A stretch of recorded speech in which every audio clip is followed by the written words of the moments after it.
What's up, everyone? What's up? This is Myles Monroe Jr. Welcome to the new episode of the Myles High Podcast. As you know, for the goal and purpose of this pod is to entertain, educate, and elevate you miles high above your fears, your doubts, and any limitations that you may think exist, always knowing that those limitations only exist in your mind. All right? We got a good pod today. I know I say that all the time, but every time I say it, I do mean it. And this pod is especially good today because I have a great friend of mine on the pod. He is a successful businessman. He's an Olympian. He's an Olympic medalist. He's a Bahamian national superstar. He's the Bahamian dream. I want to welcome to the pod, ladies and gentlemen, Mr. Andretti Bain. Let's clap him up, guys. Thanks for having me, bro. Welcome, Andretti. Welcome, man. Thanks for being here. First of all, how are you? How things, man? Man, I'm good. Busy, but good. Busy is always good. Busy is good. Yeah. So I've known Andretti for quite some time. You know, Andretti is a Bahamian, born and raised in the Bahamas. Used to hear of Andretti when I was back in high school. But he and I didn't really connect until we went off to college. Both Andretti and I attended Oral Roberts University. But like I said, we didn't know each other prior to going to Oral Roberts University. And, you know, it's a different type of bond when you meet a Bahamian who you probably, you know, or meet anyone from your home country that you didn't really know at the time, but y'all connected, you know, outside of the country. It's a different type of friendship, different type of bond that you guys build. And that's what Andretti and I were able to do. And he and I have been rocking for quite some time. And I've seen his progression in life, both with his athletic career and his professional entrepreneurial career. And I think this makes for a great conversation. And the topic that I wanted to discuss that we'll be breaking down today, it's simply staying on track. Now, it is a play on words. You know, my guy Andretti is a track and field athlete. And staying on track is actually, I think, a testament to his story, to be quite honest. And I think as we unpack his story and all of the obstacles and things that he went through, I think you'll get a good sense of why staying on track is key. Okay, so first, Andretti, let's tell the audience about yourself, man. Let's give a little history about you. Born and raised here in Nassau, Bahamas. It was always a dream. It was always a goal of mine to be a professional track athlete. I developed that dream, or basically came to that realization at the age of 5. Mm-hmm. I remember being in primary school and trying out for every sport, and there was no sport that I was ever interested in outside of track and field. Now, this interested or no sport you was ever good at? Because people are saying, I believe that my interest determined my skill level, right? Honestly, man, I did enough just to get by in all the other sports. With track and field, I made it a point to be great at that. Mm-hmm. As a matter of fact, I had an uncle who used to run college track, and every day, mm-hmm. my neighbors and I would get in trouble because I'm taking out his ribbons and his medals and his trophies. We having it outside in the yard, and we have an award ceremony at the end of every race, right? And that became something that I just sort of focused for that. And going through school during career days, all of my friends would say they wanted to be doctors, lawyers, et cetera, et cetera.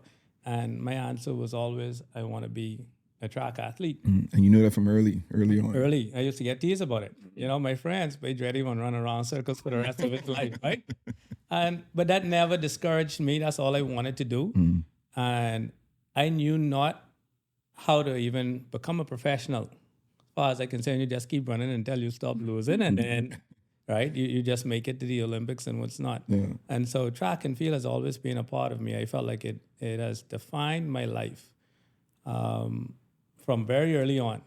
And it took getting older mm-hmm. that I had to realize that I was more than just track and field. Mm-hmm. Especially once I started to make that transition from being a professional athlete into other areas of my life. There was a real depressing time where track isn't going good, and I feel like my life isn't going good, mm-hmm. And so track and field has always been a major part of me. And, I use it as an opportunity to reach people. Mm-hmm.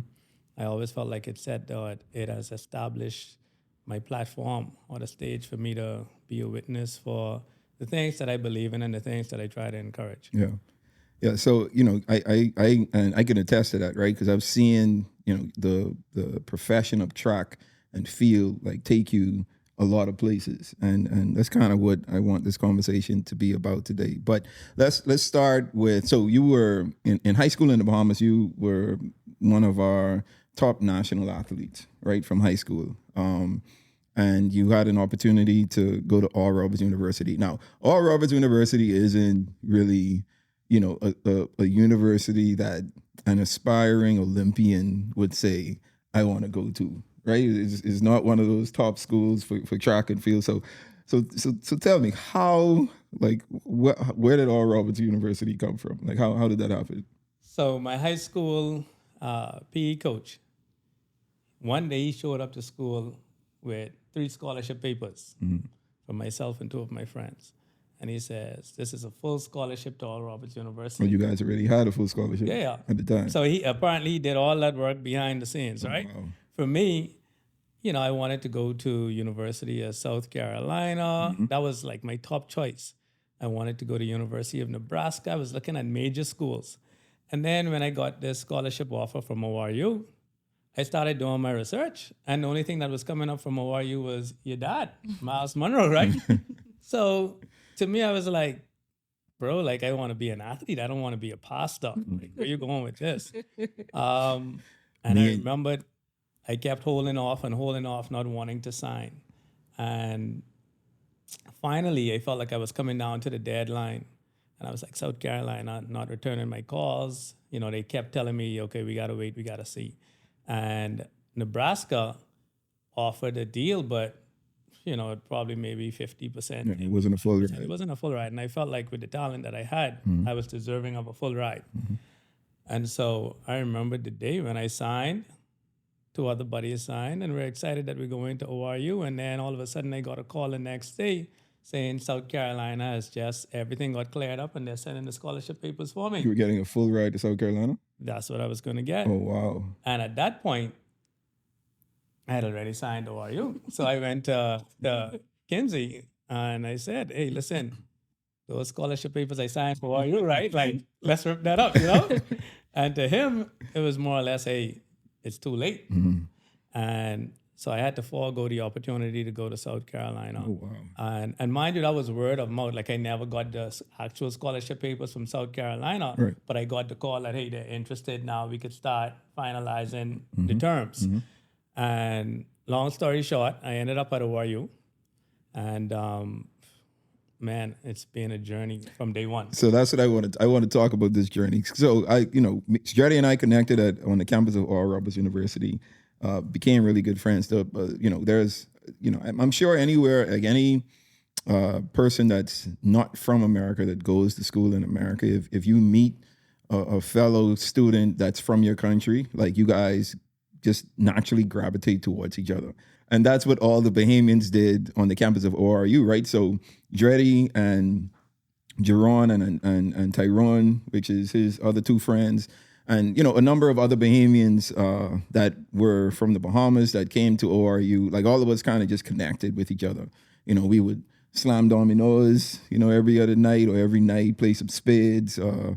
On weekends, we would, go by one of our friends' house and, like, cook and, like, just be together and enjoy a fellow Bahamian's company. So, I've seen Andretti's story play out, right? And all the things that he's about to discuss and we're about to unpack when it comes to developing into who he is today, right? And so let's start with so once you got to ORU, that first year didn't go as planned, right? I know the story, but I'm gonna let you share that with our audience. So pulled up there, beautiful campus. Great connection from the start with you guys, all of our Bahamian friends. But instantly I saw that track was not the focus. For sports, basketball was the focus. But just in general, from the university's perspective, it just didn't feel like track was the focus. The expectations of my teammates, they were just glad to be there competing at the collegiate level. No one truly had those aspirations of becoming a professional athlete. And, from the first month, I went and I told the former head coach, I said, I don't think this is the place for me. He says, why? I said, because my goal is to become a professional athlete. And I don't think that ORU is going to be conducive for my level of success or for the level of success that I see myself attaining. And like any coach or anyone, he would say, son, like you have a lot of work to do, which was a reality check for me. Because even though I came out as the top junior athlete coming out of the Bahamas and probably third coming out of the Caribbean, only at that time behind Usain Bolt and another quarter miler, Jamil James, who went to South Carolina. For me, it was still a ways to go to be, because if you could become an NCAA champion, you basically at a professional level. Sure. And so, coach said, listen, kid, keep dreaming, but you have a lot of work to do. And so I took that as a challenge, but at the same time, it still wasn't where I wanted to be. What made matters worse is that same full scholarship that myself and two of my friends received, a month into school, we were told that due to some technicality that the scholarships would not be able to kick in until the following year, which meant that we would have to pay our school fees for that year. So all of a sudden now I'm thinking, man, like if I can pay my school fee for a year, ORU was in the school that was coming to do that, right? And so I think for me, that was the nail in the coffin. It obviously was that for my two other buddies, because at that point, ORU, it was a dud for them. They wanted to leave. And went through that first year, and that was I think that was the year that actually defined how true I believed in my dream of becoming a professional athlete. Wasn't allowed to train with the team. And as a matter of fact, had to wait until the team had completed training in order to be able to access the facilities to train. Wasn't allowed to travel with the team, anything like that. And so I found myself working out at night, 8, 9 o'clock at night by myself. My buddies would come in, they would do their workouts. And then when it came time to travel in for track meets, I had to take on those expenses and just that responsibility myself. And so, the team, those guys were leaving probably for track meets at 8 o'clock, 9 o'clock in the morning on the team bus. They drive straight to the meet. They go and they compete. I entered to compete at those same meets, but I had to get up 5 o'clock in the morning, catch a Greyhound into 2 different cities, and then to get into where I needed to be, and then hop off the Greyhound, compete, and then do that all back again, or hope that you guys would have driven down to that meet so that we could get a drive back up, right? And so I had to go through all of that. And in the midst of that, I actually became the first Bahamian junior athlete to qualify and compete at a senior championship meet. That was the World Indoor Championship. And this was in your first year. In my first year at ORU. Going through all of that, still able to perform on the track. Right. Now that summer, because we would have completed that year of school. So before you move on, you were faced with a decision, right? Because you lost your scholarship for that first year. And then you weren't able to run with the team. You was running on a tax. You had to cover your own expenses. And then you had a conversation with your dad, because I think you call your dad and he was like, "Yo, Dad, I'm out. Yeah, I don't think I could stay here. Or are you in place for me?" And your dad told you something that encouraged you to say. Well, he didn't really force you, but it was more of an encouragement. Let's talk about that conversation. Yeah. So, and it was a forced encouragement. You'll see why, right? So obviously I spoke to my mom, and, my mom says, like any mom, right? If you don't want to be there, then don't be there, right? And, I started doing everything. I started saying I was going to move to Jamaica to train. As a matter of fact, I went and I visited again, University of South Carolina. Paid my own way, went there unannounced, went to the coach. Hey, coach, I believe that I can be an NCAA champion and professional athlete. Things didn't work out at ORU for the first year. I still have my 4 years of eligibility.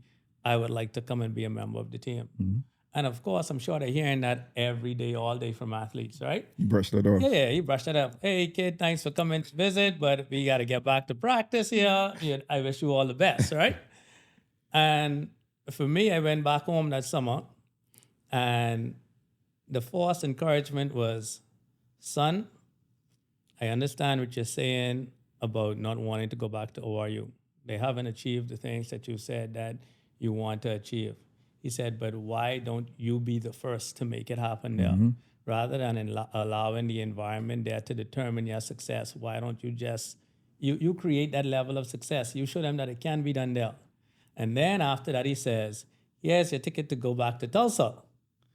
If you decide to use it, that's you. But if you don't, I'm not buying you a ticket to go anywhere else. So that's where the forced encouragement came, right? To cover your own costs. Yeah, right? And so finally coming down to the travel date, I realized that nothing else worked out. And the only thing on the table was returning to ORU. And, I think that's such a profound moment, right? Because what your dad did there was he was like, okay, I know this is the perspective and mindset that you're coming to me with, but let me try and change that mindset. Don't look at it as, everything isn't working out, everything isn't going the way you want it to go. Look at it as, okay, this is a situation I'm stuck with or I'm presented with. Let's try and be the first person to make it out of this particular situation. Let's look at it as a challenge. Let's look at it as something that if I overcome, like I can set the tone for individuals behind me, right? Absolutely. And I think like the mindset we have in going into a lot of the challenges that we face in life is the first thing that we need to check, right? Not really looking at it from a negative sense, because it could be a challenging situation. But your perspective and the mindset that you have on it is important, and I think that's what your dad helped you out with, though. Absolutely. So that helped to shape my mindset. I had to honestly I had to embrace that challenge, and so after returning, I had a great conversation with the former coach, Joe Dahl, the name, and obviously he's wanting me to see the positive in it, and he says, Andretti, now your 4 years of eligibility will end in 2008, which is the Olympic year. And this is a conversation that we're having in 2004. He says, not only will that be a prime year for us to qualify for the Olympics, but in the classroom, you would graduate with your bachelor's in 2007. He said, I will pay for you to do your master's through a grad assistant program where you could continue to run your final year. And so you could start your master's and let's just work towards that. So that was the plan, right? So obviously I had to buy into that. And I would be lying if I said I didn't doubt at times. Sure. Because it still didn't feel like anything was changing. You couldn't see it happening. Right, at ORU. Now I knew the work that I was putting in. I knew each season the coach started to believe more and more and more and more in how serious I am about achieving this goal. And so, it got to the point where through the 4-year process of being a freshman, sophomore, junior, senior, and then also even just to piggyback on that and to connect our relationship. So after Tyrone and Jerron had left that first year, now that second year, I'm finding myself like, wow, like I really came up here because I was going to be with my buddies, right? And I think that was the time when yourself and I and Gene and all the Jamalos, like we really connected because you guys were helping me get kind of through that period, right? And so going through my 4 years and just to fast forward through those years and the progression of those years. So my first year competing officially for ORU, I qualified for the NCAA championships, but I didn't make the cut. The next year, I qualified for the championships, competed at the championships, but I did not make it into the final. That in itself was starting to be celebrated by ORU, right? Sure. Because they never had athletes. Yeah, most athletes don't do that. And we had a few who made it that far, and so that was great. The next year, I qualified, so this would be my third year. I qualified, made it to the championships, I made it into the final, but I came eighth in the final. Now, ORU, in the collegiate system, you're all American, right? For me, that still wasn't good enough because in the Bahamas, if you come eighth, you last. Right? But persons start looking at it as like this dude is the eighth best in the world. So I can be, You going all the way there to come last. so I can be honest with you. You say you come 8 just now, and then my mother is like, that means you go, you come hot last, bro. That's right. We do it all the time, even at the Olympics and World Champs, right? They say, boy, they're going all the way over there, use all our money to come last, but not realizing You're the top 8th athlete in the world. Right, absolutely. Right. And so going into my final year, man, I had such a level of focus and determination that I was going to make it happen because this was my only shot to make it happen. And my dad had told me, he said, Andretti, as we were going through these years, he said, son, focus on your education. You have a lot of time to do track and field. Get your degrees. Then I'll help support you as best as I can with life, with track. And so in 2007, I went ahead and I completed my bachelor's. And now I'm having this final year of eligibility. So I'm starting my master's. That in itself was a challenging time because the way that ORU's master's program is set up is that all the master's classes are in the evening. Right. The evenings is when the team trained. So I found myself back to where it was my freshman year where I had to train on my own. And at that time, things became full circle because the same high school coach, Brunel, who got me the scholarship to go to ORU, came up to Tulsa, and he was given a grad assistant job to help kind of, coach me along while coach had to be with the team and I had to train in the mornings, right? And so I went there and I came home that summer, and right before leaving for school, I went to the straw market here in Nassau, and I got me a Bahamian armband, something that has the Bahamian flag and says the Bahamas. I think this birthed the Bahamian dream for me. I went and I got a large beach towel of the Bahamian flag. Trust me, I remember the beach towel. Right, and then I got me a bandana with the Bahamian flag, and I said that I will take this with me to every track meet. He sure did. And showcase the Bahamas. Absolutely. At that point, I went. Once I returned to ORU, I got an additional 2 armbands. One that said "Expect a miracle," and the other one that said "Something good is going to happen to you." And all of this going into your final year. All this going into my final year. Yeah. So this was like September of 2007. Okay, so I want you guys to listen to this setup, right? So he is preparing to go into his final year. Did all of these things in preparation for that year, and let's talk about what happened that year. And so everything was going great. I was training. I'm talking about going above and beyond. Testing through training, everything was just lining up. We had a test in November, and what I had ran, like a time trial. Yes, basically. a time trial. What I had ran, we knew that if I could stay healthy, I could become the NCAA champion. And I told Coach, I said, Coach, season doesn't start until January. This is November. I said, I'm ready. This is going to be the year. And we went to the track meets, all that stuff like that. And a month before the indoor nationals, ran at that time the collegiate world lead in the 400.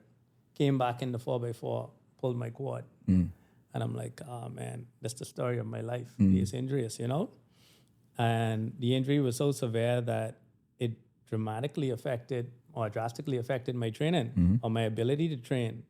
And so I worked out with the girls for the next few weeks, literally behind the line with the girls. At that point, coach says, only thing we could do is just try to maintain some level of fitness. We go to the NCAA meet, we see how you feel, and if you can't compete, then we leave it alone. And so during this entire time, I was still able to make it into the meet because the world leading time, the collegiate leading time that I ran still went into NCs as the fastest time that year. Oh, and I don't think we highlighted the event that you ran. So you're a 400-meter runner. Correct, right? 400 meters. And so coach told me, we piggyed back. The night before the NCAA meet, hey, Andretti, your check-ins. How do you feel? Coach, I still could feel my quad. He says, okay, do you think you could be able to compete? I said, I'll try. I'll go through my drive phase, which is first 5 steps, hard steps. If I could feel the quad, then I'll stop. If I don't feel the quad, then I'll just see what's happening. Yep. And so he said, okay, now if you continue to go, he reminded me of a race my freshman year with the team, running the 400-meter hurdles at conference championships. I hit the first hurdle, fell, slid off the track. At that point now, I got up, looked around, because at this point I'm trying to figure out what to do. And I just decided to start running again. Ran down everyone, won that race. At that point, I should have been disqualified. And the coach says, but with that effort, it's not fair to disqualify this kid because I think it is so profound. I think it speaks a message to what we want from our athletes in our conference. And so he said, you remember the fight that you had in that race? This is the level of fight that you would need to have. And so I went there, said my prayers as I do before the start of every race. And I said 5 steps. And if I feel it, then I'm going to stop because it's a long season preparing for the Olympics. And I went there 1, 2, 3, 4, 5. And honestly, I felt my quad. And something said, try for 6, 7, 8, 9, and 10. And each additional step I took, I felt that quad less and less and less and less and less. And ended up, even before that, I told Coach, hold my bandana. Because if I get through this race, I can win it. If you see me continue this race, I'm going to win it. And man, I went through that race, and I ended up winning the race, becoming ORU's first NCAA champion. Indoors. Yep. And, Coach, obviously, they're in amazement because he's like, this is what you spoke about in 2003. Yep. It's 2008. Yep. This is what, all that we went through, you losing your scholarship, all that stuff like that, like, wow, right? And, what I realized during that race is the life lesson for me was I had to get out of my comfort zone. Comfort zone was, hey, and I have every right, deservingly so. Those first 5 steps, I felt that pain. The getting out of my comfort zone was pushing beyond those 5 steps. Pushing past the pain. Correct. And so, man, one of the greatest joys afterwards was when this coach from South Carolina come up to you and he said, you remember? I remember. The coach from Nebraska came to me and he said, you are going to be one of the biggest regrets I have in my coaching career because I never believed. And this is 5 years later. Now, I know that got to feel good, though. Absolutely, right? As a matter of fact, I almost intentionally walked past that, right? But, and so, but that was the start of it. Yeah. Now in college track, there's the outdoor season. Right. So it's technically a whole new season. Yep. On the outdoors. Correct. Right? So now I'm feeling good. I'm feeling confident because I'm thinking, hey, if I could become NCAA champion coming off of an injury, then outdoors, I definitely should win. I definitely should qualify for the Olympics. Yep. So at that time, the coach said, hey, now we need to get you stronger to finish because you're going to start competing now with a lot more, seasoned athletes, right? And he says, we need to get you stronger. Your finish needs to be stronger. So we started, most college coaches, coaches in general, you pull a weighted sled, and you would pull that probably for about 30 meters. Maybe some may go to 50. We were pulling that through 150. Wow. Everyone looking at us is like, what are they doing? But we knew what we were working towards. And so much so that it was a gamble that none of the other teammates were able to do it. But we kept working towards that. And we went into one of the outdoor meets, and I had gotten beaten. Now, of course, there's a little confidence, diminisher because I'm like, geez, NCAA champion. Like, coming off indoors. Supposed to be taking a beating right now. And this guy who beat me was from a prestigious school, like one of the schools you would want to go to. And, he didn't beat me because I had a bad race. I actually PR'd. I ran my personal record, and he still beat me. And then we came back, and Burnell at the time says, bro, how you feel? I said, but honestly, I gave him I threw my knockout punch at him, and that didn't faze him. And Burnell says, you know what? You're a 2-time NCAA champion. He said, from here on out, you are a 2-time NCAA champion. And again, that's where we get back to mindset, right? You're met with a defeat, met with something that you didn't anticipate. And there's someone, again, speaking into you the way you should be looking at the setback that you have. Like, Absolutely. let's not focus on the setback. Let's focus on what the goal is. Correct. Right. And so, you know, so I'm still, I'm still being celebrated throughout school. Still, because I'm the big man on campus still, right? This time I say my boys didn't leave, man. This is a good time where I would like to share this with everybody. But continue going through the season, kept working, and then we went to the NCAA championship meet for outdoors. We had 3 rounds to run. The first round, convincingly, I was in control of that round, felt great. The semifinals came around, and the guy from Baylor who beat me, LeGerald Bettis, he and I were in the same semifinal round. And that's something that you, as an athlete, you never really want to be that early, yeah. Right? Especially that's less than 24 hours before the And final. I hate when they do that though. Like, why? It's an intimidating draw, right? Okay. And plus, outside of LeGerald and I, there were about 3 other guys who were also running really well. So they control their semifinals. Gotcha. And so we went there, and of course, it's like, okay, well, now I got to show him that, when he beat me a month ago or so, that was a fluke. And so we went there, and boom, I ran another PR. This time, still coming second to LeGerald. And he's easing off and showboating, and it's like, wow.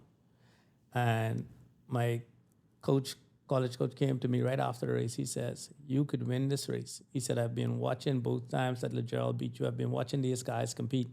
He says, you're not aggressive enough through your first part of the race. They're not stronger than you. All the work that we've been doing with our sleds, you have the strength. But I need you to trust your strength and go out a whole lot faster. And he gave me a time. He says, I want you to go out in 21.2. I'm like, Coach, actually he said 21.1. I said, that's my all-out PR. He says, yeah, but if you want to win, that's what it takes. That's what it takes. Yeah. So I got back on the phone with Brunel, and I says, hey, what's the plan? He says, how do you feel? And I said, bro, like, dude just beat me again. Like, we have 12 hours now to recover. He says, you the 2-time NCAA champion. He said, NCAA finals, and it's 1 tomorrow. You the 2-time NCAA champion. And so, I'm debating between the new strategy with Coach and, like that's suicidal. Yeah. And I, speaking to even my brother-in-law at the time, he says, Andretti, that gamble to try and win could lead to you actually coming last again. Right? and so for me, honestly, I said, this is my final shot. I have to do it. And so my prayer before the race was, Lord, I'm going to do my part. I'm going to go as hard as I can, and I'm trusting on you to bring me home.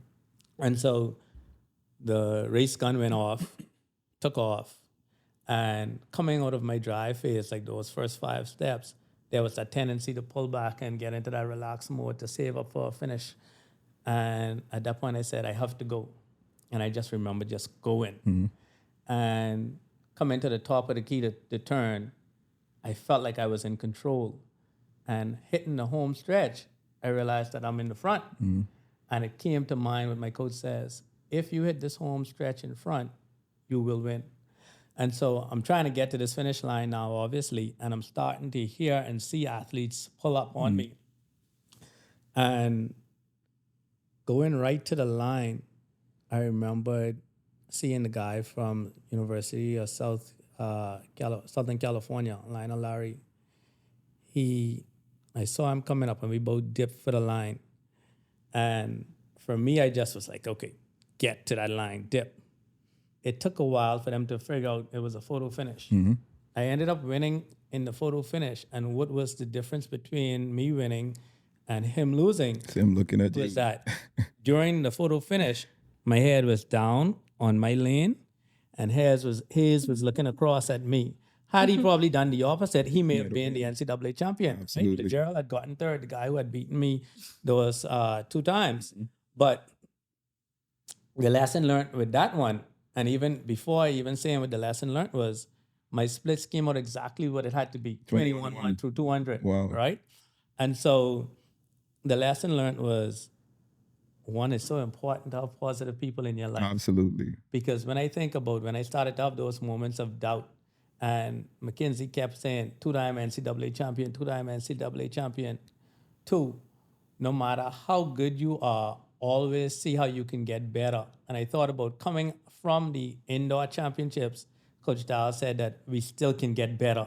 Let's figure out how to work towards that. And then the third thing is you just have to be able to stay focused on your lane no matter what's going on.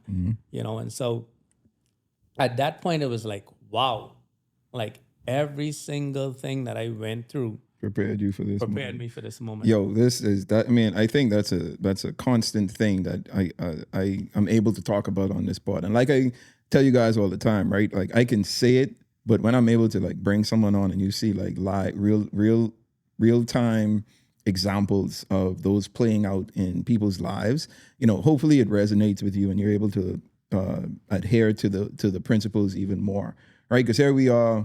Andretti's coming off being world indoor, NCAA indoor champion, going into his outdoor season. Maybe a little boastful, like, you could pound your chest a little bit because you got some boasting to do. And I think had you continued winning, you probably wouldn't have listened to like the folks around you as like you probably should have, right? Because your response would have been like, I won indoor championships. I out here, I winning again in outdoors. Right. Obviously, what I doing is good. I don't think we need to change too much, or I'm not going to go out that fast because, I trusted my finish the way I trusted it before. But I think we go through all of these setbacks and all of these challenges to prepare us for the moment that we actually needed, right? Because all those other races really didn't matter, right? They were build-ups to Correct. You running in the NCAA championships. And, like you say, being able to focus on your own lane. And, every time we have this conversation and you bring up the fact that the guy that came second, he came, maybe we're not, obviously we're not 100% sure, right? But one of the reasons he could have came second was because when he dipped, he was looking at you Correct. In your lane and you were focused in your lane, dipping with your head straight.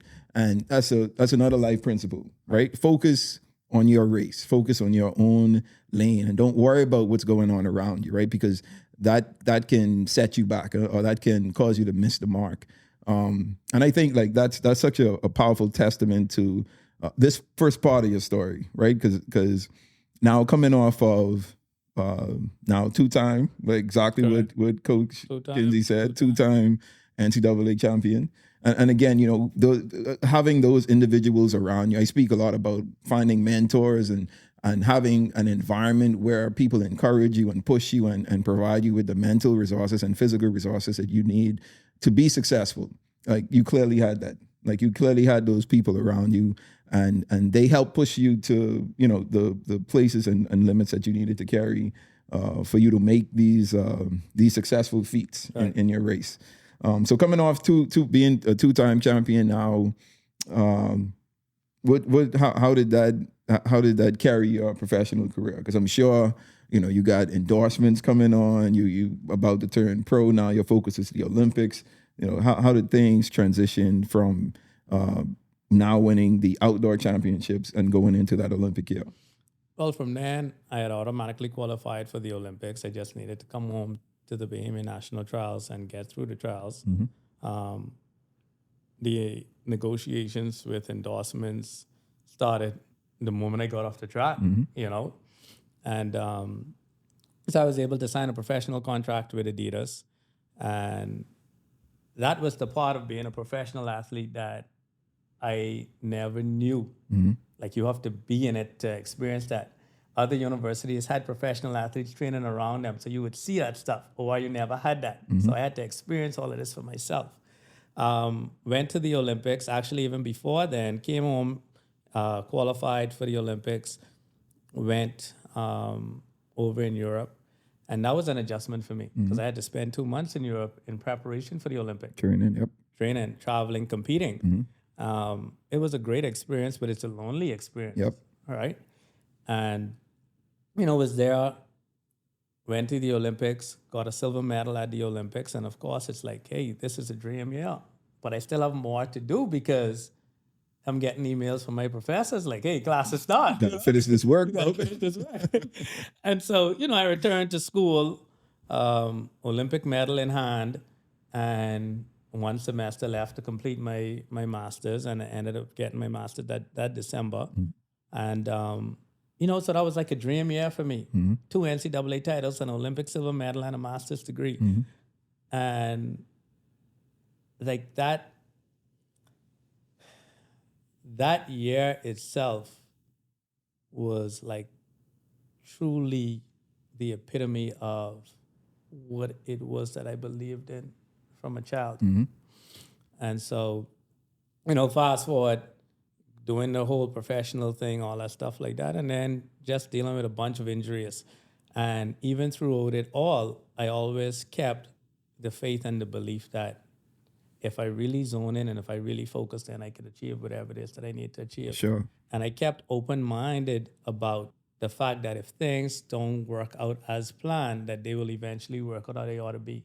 Because my freshman year, things didn't work out as planned, but look how things worked out. Right. Learn not to put a timeline on those things.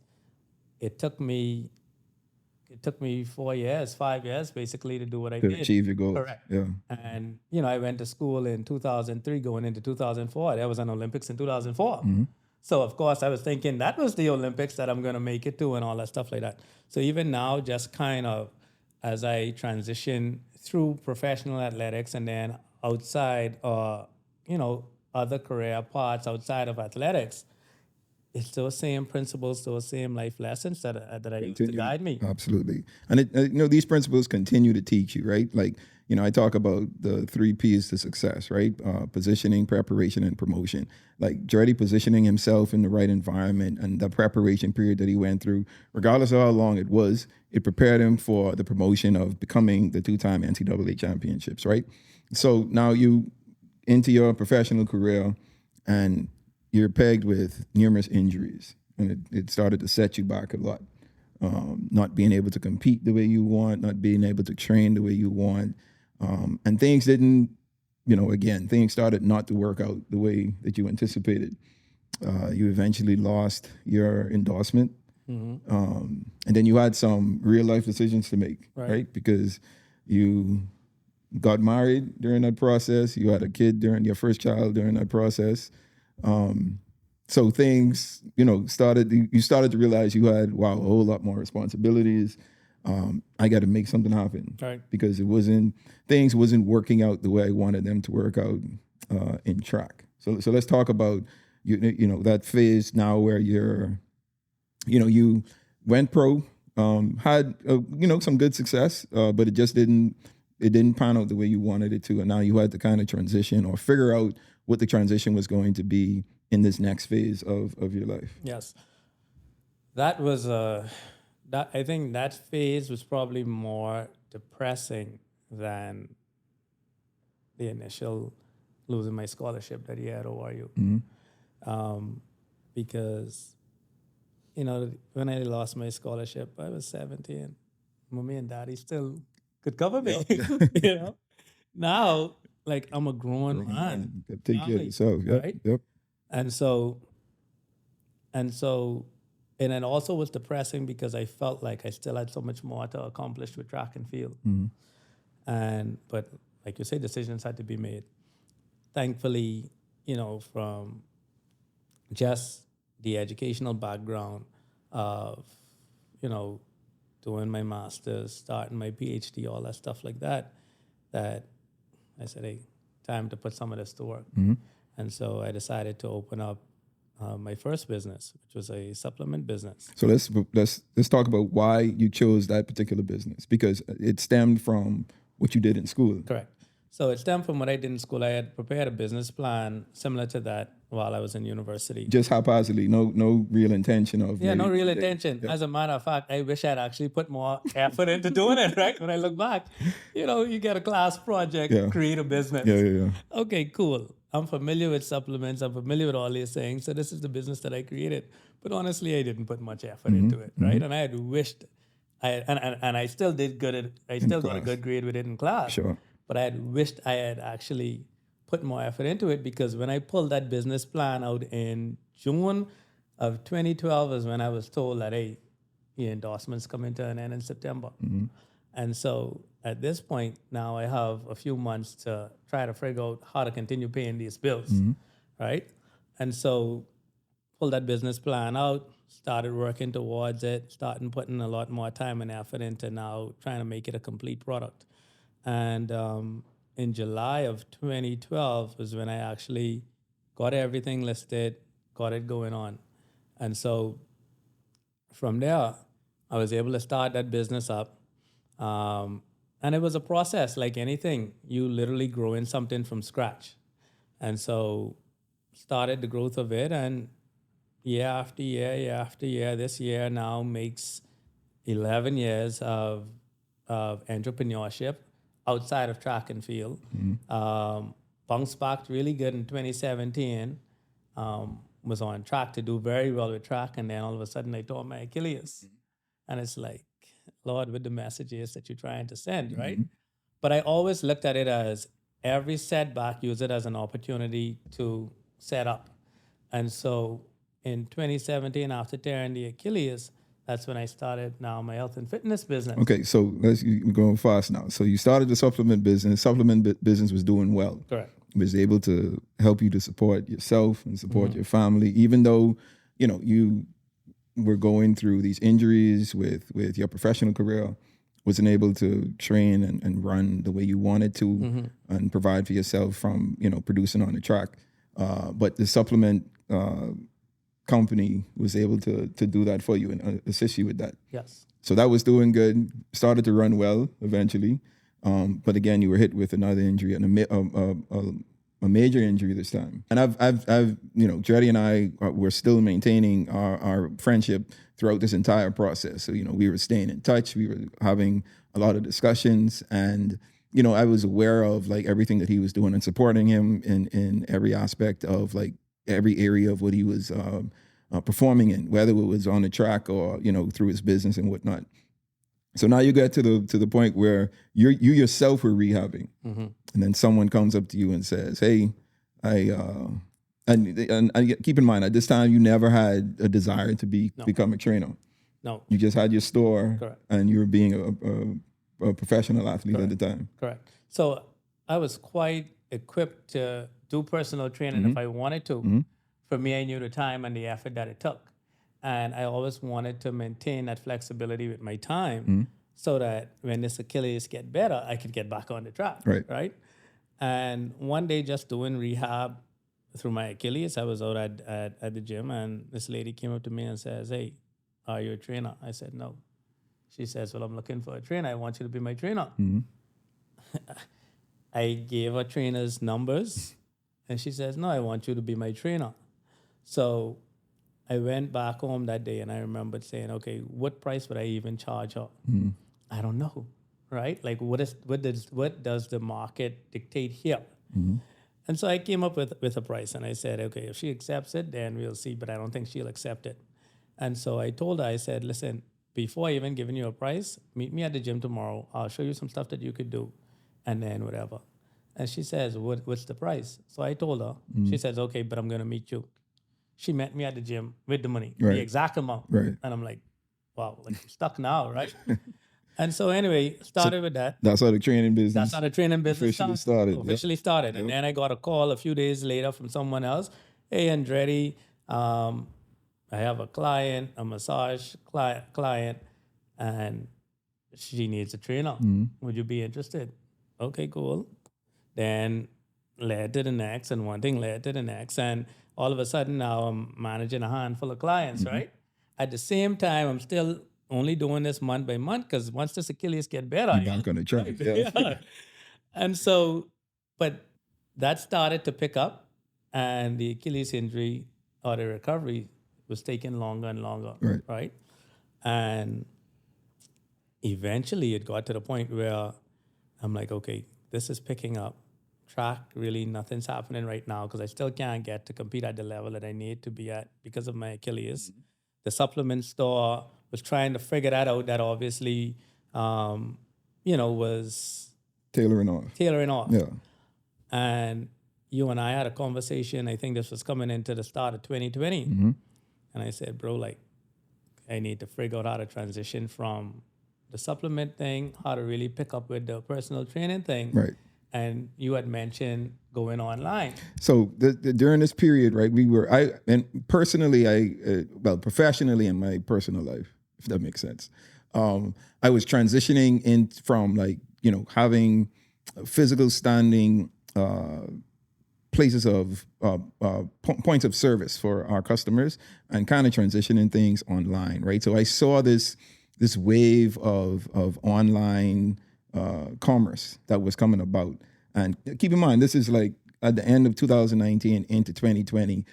So the pandemic hadn't really set in yet, right? There was just, you heard rumors of things going on, but nothing was really like that popularized or whatnot. So Dreddy and I had a conversation.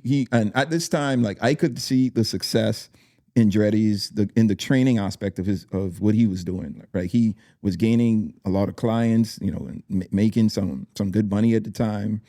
So much so that he was, his training company was doing much better than the supplements company, right? And he had gone through a lot of challenges, even with the supplements company, where he opened a second location that didn't work out and lost some money in that transaction as well. So he was kind of between a rock and a hard place in trying to continue to keep things going and support himself and his family. So we had this conversation, and I had told him to, instead of having this physical standing store, like think about transitioning everything online, right? Because it's less overhead for you. And so we had that conversation, and 2020 happened. 2020 happened. And things started to shut down. And let's talk about how 2020 kind of played out. So, when we started that conversation, I think it was early 2020. There was not even a thought about what the pandemic would bring. And, I told you, I said, bro, like, I don't know even where to start with trying to do something like that online, especially in the Bahamas. Amazon was picking up and really doing well in the US. You would hear a person talk about, man, I ordered something today and I received it today, But in the Bahamas, we like to go into stores. Yeah. We like to go into stores. And touch things. Yeah. So you know what?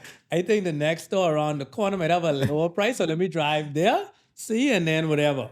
And so for me, I put that honestly in the back of my mind. And I continued operating as I was operating the supplement store. And at this time now, even things really becoming even more and more demanding, because now I'm also in the process of building, right? Building your home. Correct. And so anyway, 2020 came. I mean, the pandemic finally hit sometime in late February, March, right? The lockdowns, all that stuff like that. Stores, businesses had to close. That time, personal training, we were told to stay away. And so at that point, my son was about to be born. It's your second child? It's my second child. Right, my son was to be born, right? Aria came in 2017, Remy in 2020. And now I'm sitting down home, son just born in April, haven't worked in about 2 months. Couple of months, yep. Right? And one day, my cousin called and she says, Andretti, I'm looking on Airbnb and I see where they have Olympian experiences. And she says, I'm only just kind of window shopping, like thinking about what life would be after the pandemic ends. She says, but I'm seeing these Olympians and other persons doing online personal training. And she said, I think that I'd be interested in hearing your story and getting a workout from you.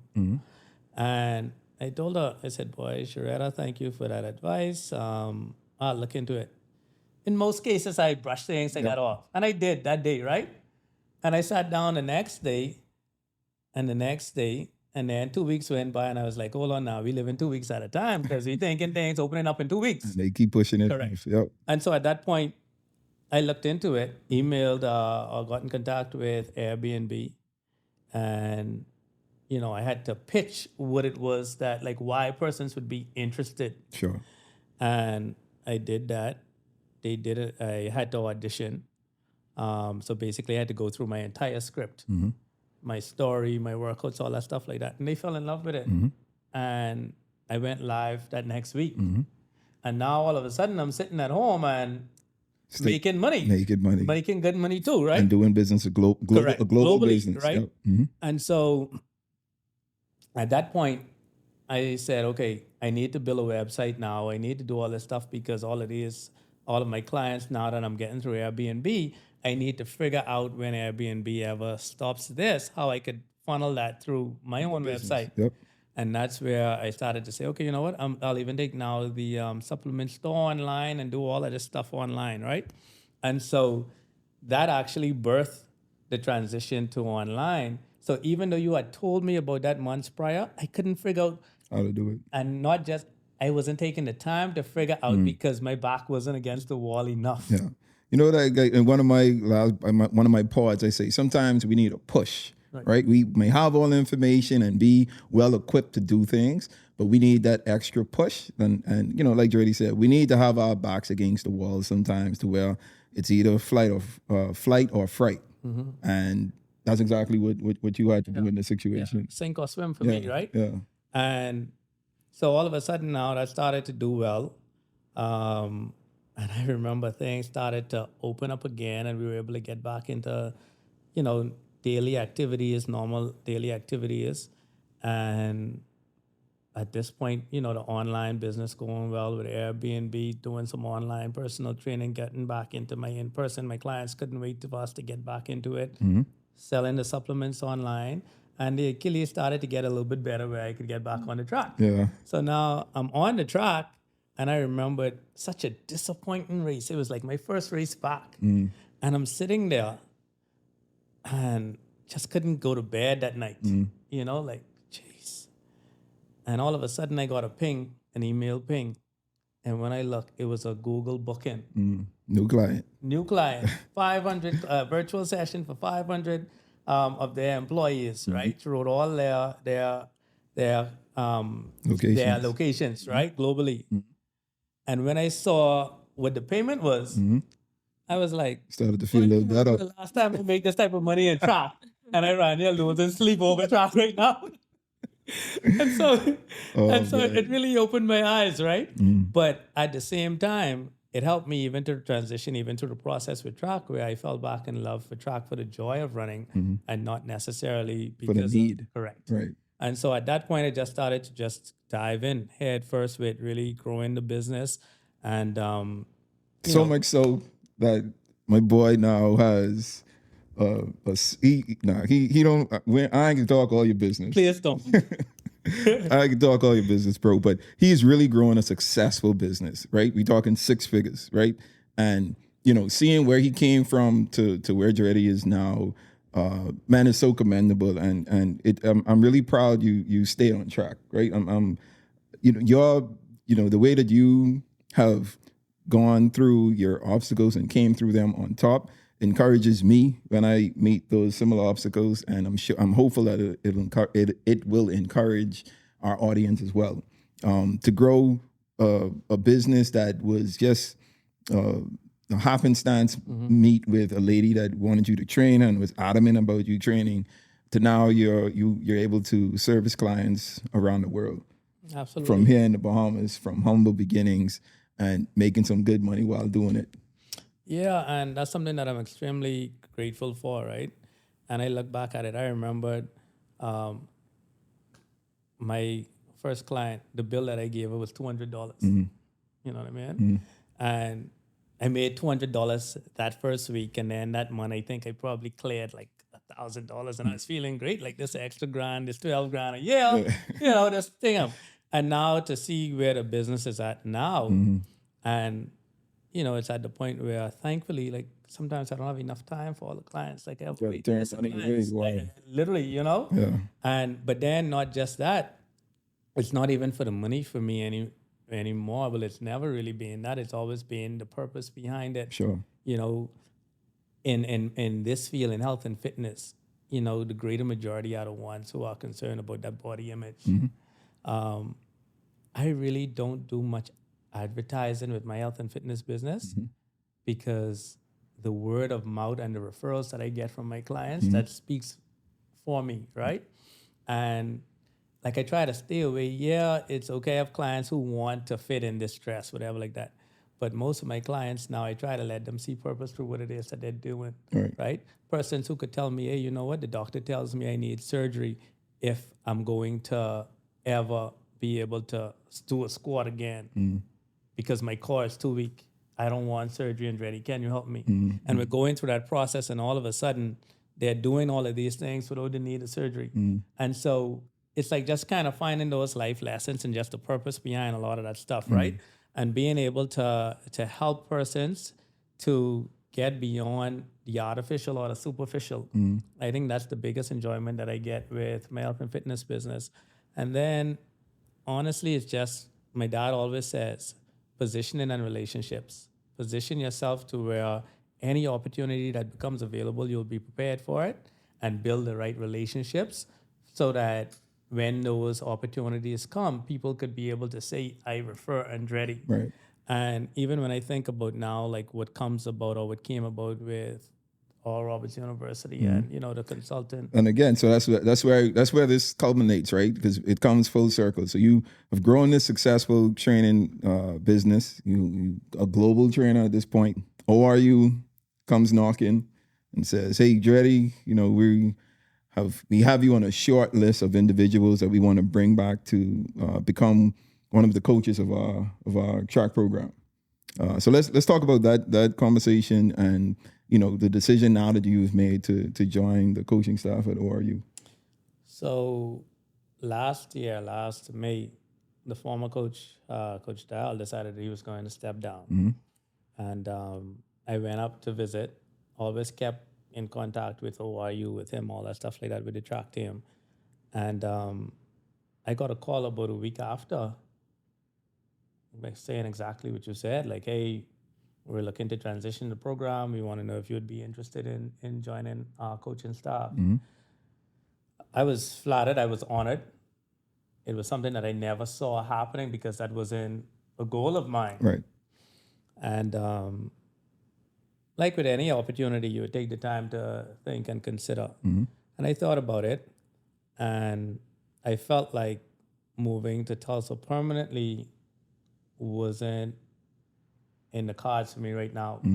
There's a lot going on with my health and fitness business. There's a lot going on with my family down here. And, we came to an agreement that would allow me to come on as a consultant and an assistant to the head coach, Coach Alec now. And, it's been a blessing ever since. Like a year ago, I would have never thought. And even when I sit back and I look at it and I think about 2012 when I was trying to transition between career paths with track and other things.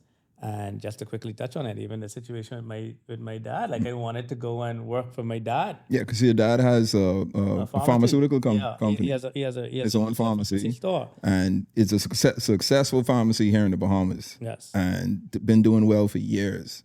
And before you considered opening your own business, you first considered working along with your dad, and your dad was like, nah. Yeah. Nah. So, Dog's Pharmacy is a household name in the Bahamas, 30 plus years.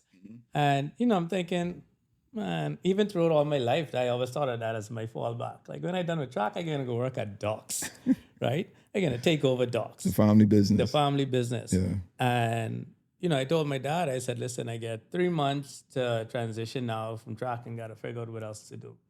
I come in to work at the pharmacy.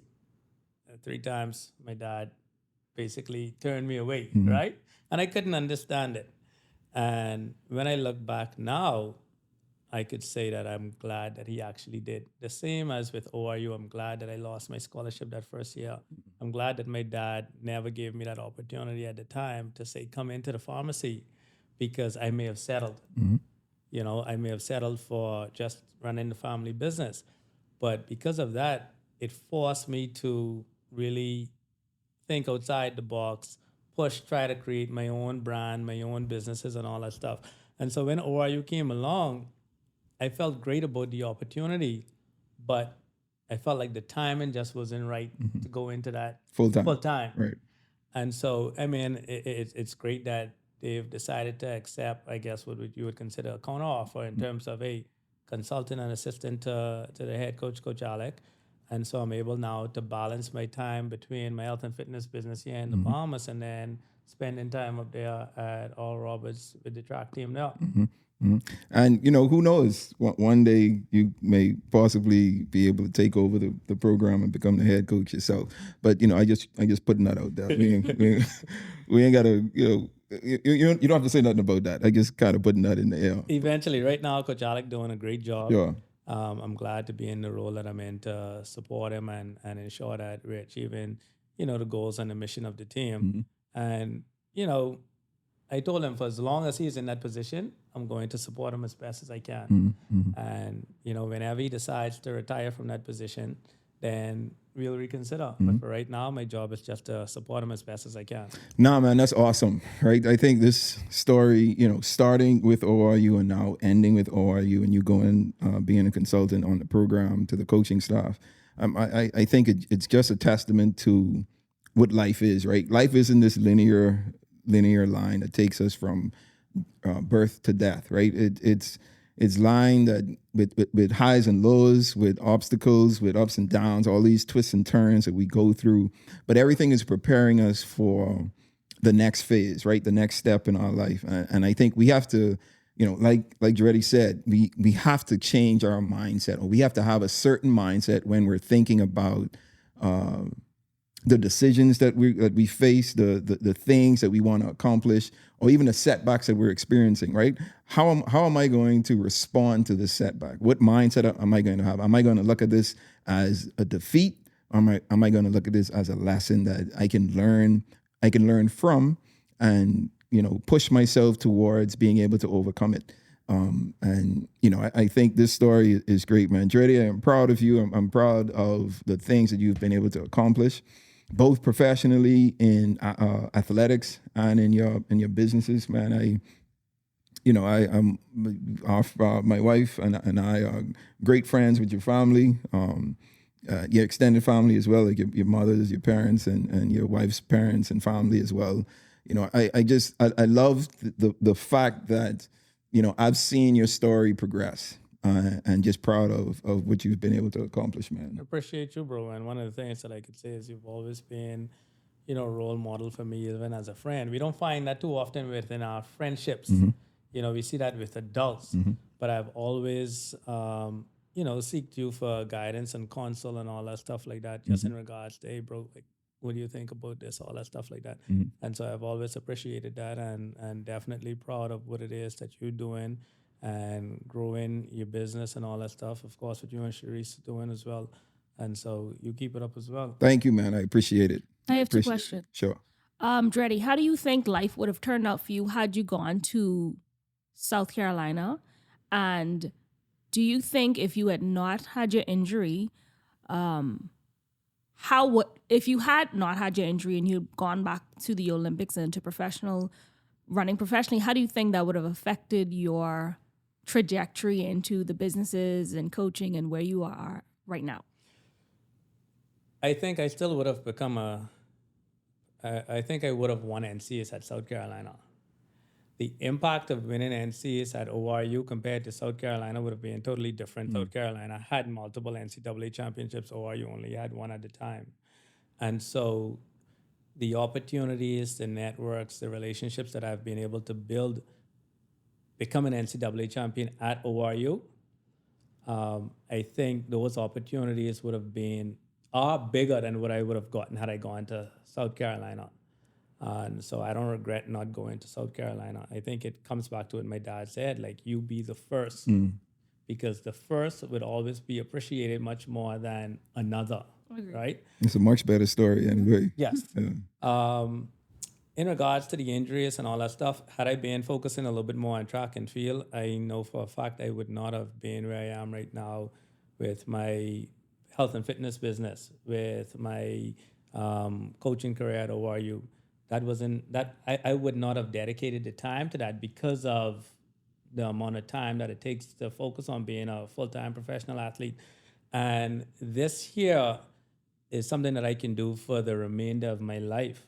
Whereas track and field sports, it's such a short window. And I see that now with a lot of my counterparts, whereby they are transitioning, Trying to figure it out. trying to figure it out, Yep. you know. And you way ahead. Yes, Yeah. yes. So, you know, when I look back at it, everything worked out exactly how they needed to work out for my benefit. That's great, man. And you know, that's a principle in and of itself, right? Run your race, right? Your race isn't going to be like anyone else's on. It's for you to run. And, you know, there needs to be decisions that you make that you're not just thinking about now, you're thinking about your future. And everything that you go through is preparing you for each phase of your life. All right, so we've come to the portion of the pod now where I ask each guest a particular question, a leaving question. And this is something new that I've just started, Andretti. So you're the second person that has gotten this question. And that question is, what does success mean to you? And that's a question I want you to answer for myself and our audience. Success means finding purpose in whatever it is that you're doing. Oftentimes we put a dollar amount on success, and that's not the case. And so if you find purpose in what it is that you're doing, I think you're successful. There you have it. So finding success, or success is finding purpose in what you're doing. And we all know how important purpose is, finding out the why for your life.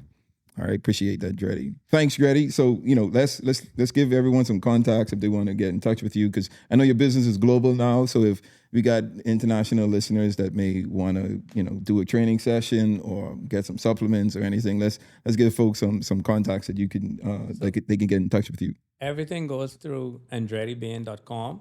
That's AndrettiBain.com. All the information from my online experiences, in-person personal training supplements, everything goes through that. Email is info@AndrettiBain.com. Just by a search of Andretti Bain, you could find an in-person or virtual training session here in the Bahamas, and that's through Airbnb as well. Awesome. So if you're ever coming to the Bahamas, or you live in the Bahamas and you want to do a training session or an in-person training session, AndrettiBain.com, guys. Andretti is here for you. I love the principles that you shared. And I think it echoes the theme of this pod. So I really appreciate it. All right, so this is a portion of the pod. Now I leave with you a milestone, something that you can take and tangibly apply to your life. And the milestone today comes from the life book, as I call it, from Ecclesiastes. And it says, the race is not to the swiftest, but it's to those that endures to the end. We go through a lot of challenges, a lot of obstacles in our life.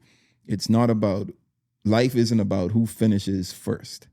It's about who finishes, right? So let's focus on finishing. Understand that it's not going to be perfect. It's not going to be an easy race, right? We're going to have challenges, but stay on track, you know, and endure to the end of your race and focus on your own race. Don't worry about anybody else. All right. All right, so this is the end, brings us to the end of the pod. Andretti, thank you again for joining us, man. I appreciate you coming on and telling your story. As you guys know, the purpose and goal of this pod is to always entertain, educate, and elevate you miles high above your fears, your doubts, and any limitations that you may think exist, always knowing that those limitations only exist in your mind. So until next time, you guys stay blessed.